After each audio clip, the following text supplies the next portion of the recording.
Bom, pessoal, para ilustrar o uso dos fatores integrantes, vamos resolver como exemplo esta equação diferencial aqui.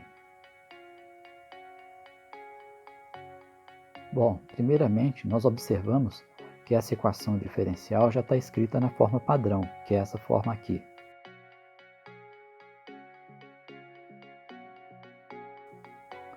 Ou seja, a função n é a função que está multiplicando y' e a função m é formada por esses termos aqui.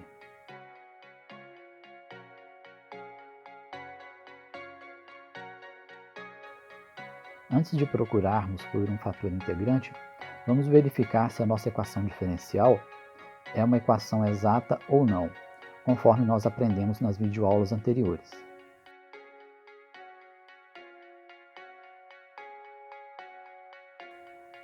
Ou seja, nós calculamos a derivada da função m com relação a y, obtemos isso, e calculando a derivada da função n em relação a x, nós obtemos isso.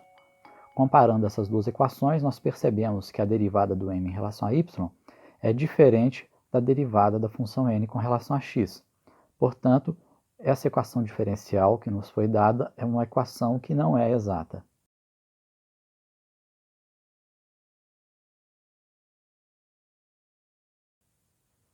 Portanto, vamos procurar um fator integrante para esta equação diferencial que seja apenas função de x ou que seja apenas função de y.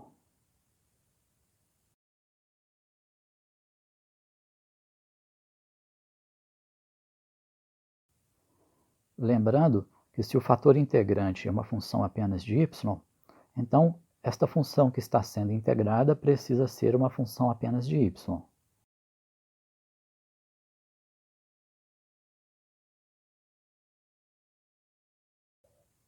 Ou pode ser que o fator integrante seja uma função apenas de x.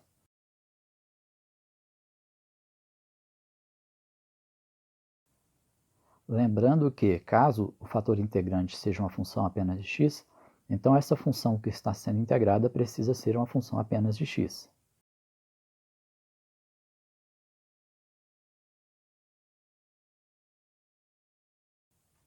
Vamos então testar essas possibilidades.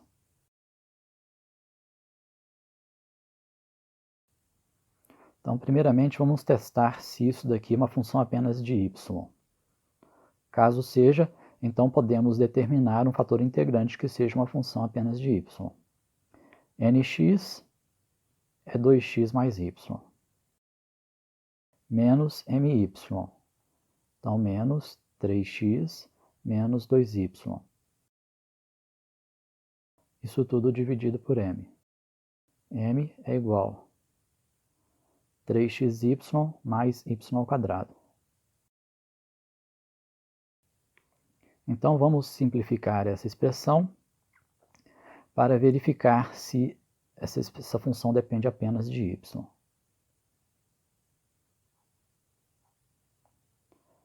Dois x menos 3x, y menos 2y, no denominador podemos colocar y em evidência.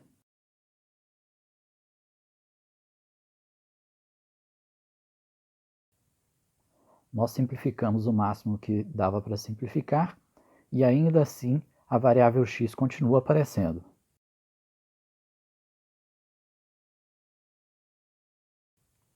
Com isso, então, nós descartamos a possibilidade de que o fator integrante seja uma função de y.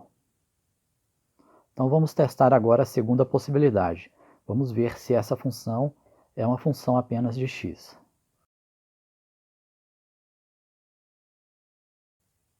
my. my é igual a 3x mais 2y.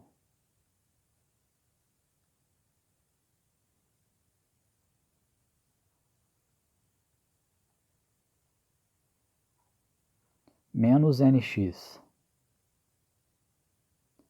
menos 2x, menos y.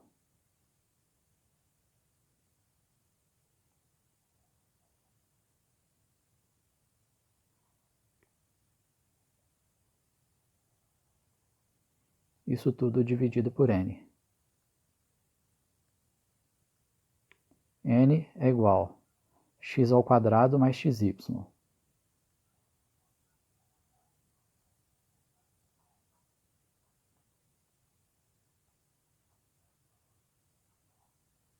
Então, vamos simplificar essa função.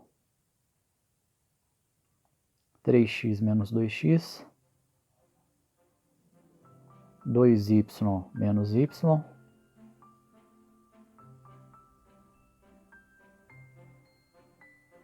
no denominador podemos colocar x em evidência. Agora podemos cancelar x mais y com x mais y, ou seja, essa função aqui depende apenas de x, portanto, nós conseguimos um fator integrante que seja uma função apenas de x.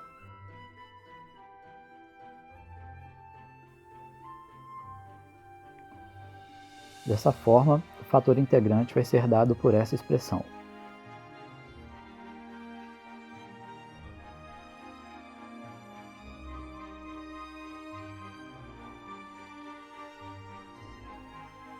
Lembrando que a integral de 1 sobre x é ln de x, e lembrando também que a exponencial é a função inversa da função logarítmica, da função ln, então temos o seguinte. Note que o x igual a 0 está fora do domínio da função logarítmica.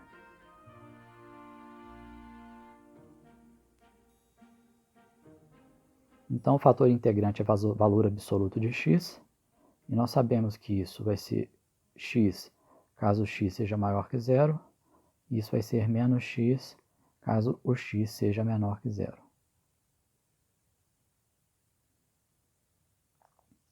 Então, este é o fator integrante que nós vamos usar para multiplicar os dois lados da equação diferencial para torná-la exata. Note que você pode escolher esse intervalo x maior que 0 ou x menor que 0, tanto faz. Se você multiplicar os dois lados da equação por x, ou você multiplicar os dois lados da equação diferencial por menos x, você vai obter o mesmo resultado. A equação diferencial que nos foi dada é essa daqui.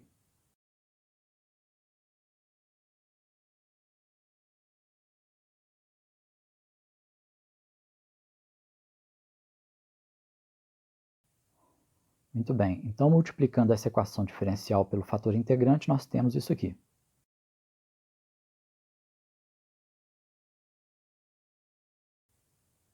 Com isso, a equação diferencial original é escrita nessa nova forma equivalente.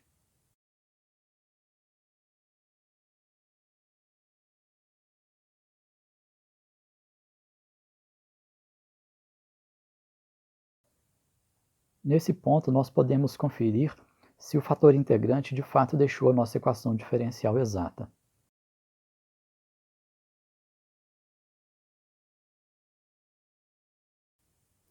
Como my é igual a nx, então essa nova forma da nossa equação diferencial, que é equivalente à forma original da equação diferencial, é uma equação exata.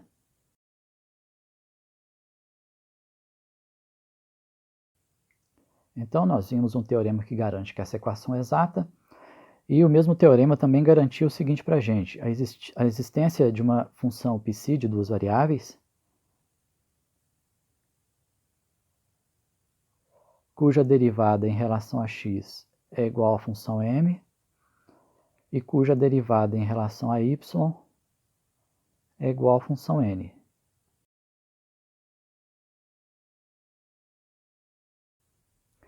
Além disso, nós vimos também que a solução da equação diferencial vai ser dada implicitamente por esta equação aqui, ó. A função psi igual a uma constante que eu vou chamar aqui de constante C1. Então, nesse ponto, nós escolhemos uma entre duas possibilidades. Nós podemos integrar essa função aqui, psx, em relação a x, e o resultado que nós obtermos, nós derivamos em relação a y, para poder comparar com essa função psi, ou nós podemos integrar a função psi em relação a y, para depois derivar o resultado com relação a x e compararmos o resultado dessa derivada em relação a x com essa função que nós temos aqui, que nós estamos chamando de psx. E como eu disse anteriormente, nós podemos escolher entre essas duas possibilidades aquela que é a mais simples de resolver a integral. Como aqui tanto o psx quanto o psy são polinômios, então essas duas funções são facilmente integráveis. Então vamos fazer o seguinte, eu vou pegar essa função aqui, psy e integrar em relação a y.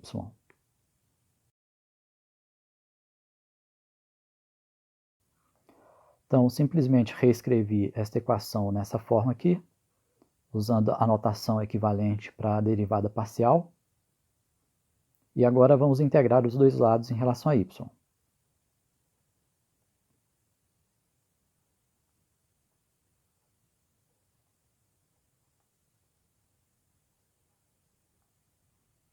Aqui do lado esquerdo nós temos uma integral em relação a y, da derivada do psi em relação a y. Então o resultado dessa integral é a própria função psi. Integral de x ao cubo dy, o x ao cubo funciona como se fosse uma constante, então teremos isso daqui.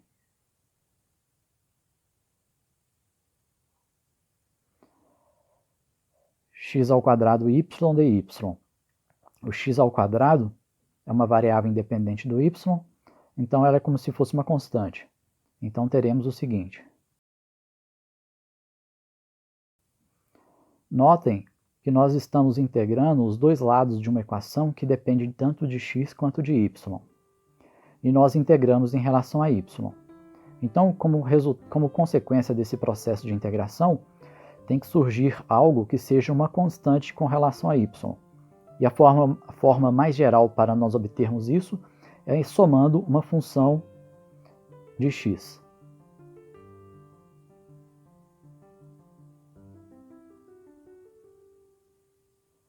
Notem que essa função psi ainda não está totalmente determinada, porque nós ainda não conhecemos quem que é essa função h. E como que nós obtemos então essa função h? O que nós fazemos é derivar essa equação que nós encontramos com relação a x para obter o pcx, e nós comparamos então esse pcx com esse pcx aqui.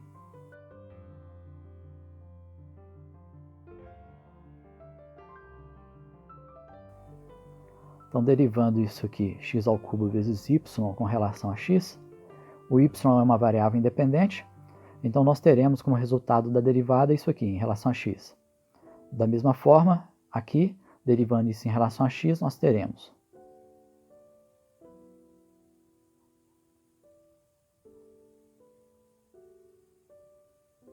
a derivada da função h, como h é uma função de uma única variável, então vamos usar a linha para denotar a derivada. Muito bem, comparando esse pcx que nós acabamos de encontrar com esse pcx que nós já tínhamos anteriormente, nós temos o seguinte.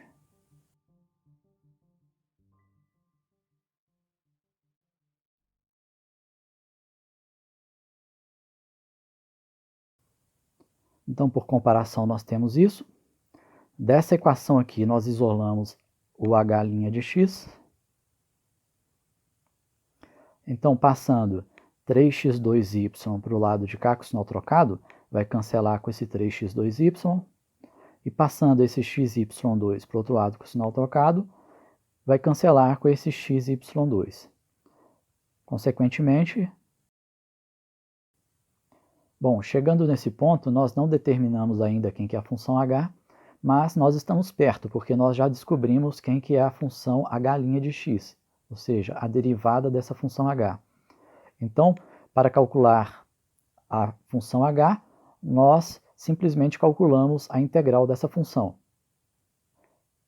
Aí a pergunta é, qual que é a função que quando deriva em relação a x dá zero?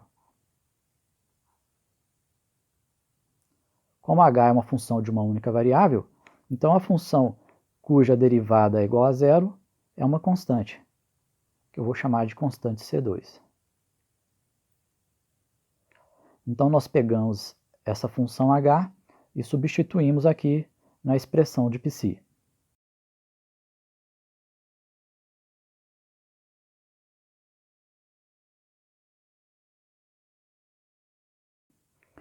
Então, com isso, nós descobrimos quem que é a função π.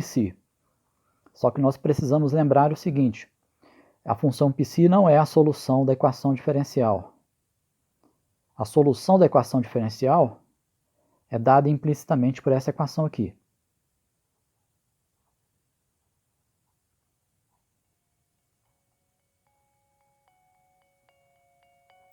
Psi igual a uma constante. Então, nós pegamos essa função psi que nós encontramos agora há pouco e igualamos a uma constante.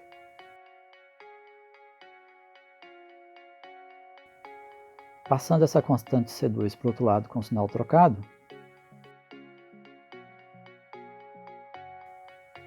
onde C3 é igual a C1 menos C2.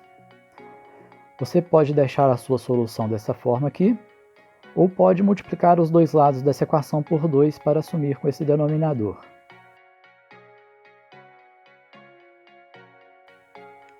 Onde C4 é a constante C3 multiplicada por 2.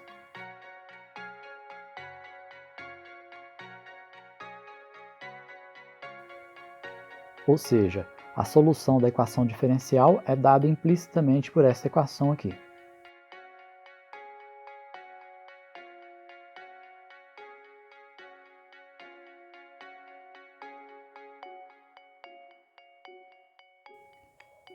Então, com isso, nós concluímos a solução do problema.